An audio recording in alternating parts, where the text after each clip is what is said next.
This is Matt, and this will be a short, straightforward video on how to change from portrait to landscape mode on Google Docs. So we are currently in portrait mode. As you can see, I'm right here on an untitled document on Google Docs. Just have some dummy text here that I found online for the purposes of these videos right here on Google Docs. So what we will do to change from portrait to landscape, come up to the very top where it says File.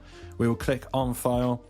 Then at the bottom we have Print. We want to come one above Print, and we have Page Setup. We will click on Page Setup.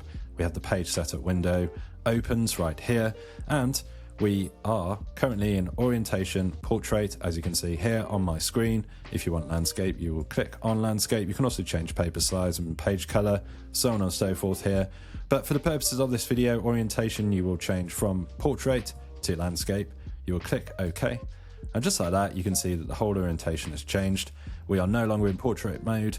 We are in fact in landscape mode, as you can see right here. Hopefully you have found this video on how to change from portrait to landscape mode on Google Docs useful. If you have, drop this video a like, it really helps, and subscribe to the channel for more videos just like this.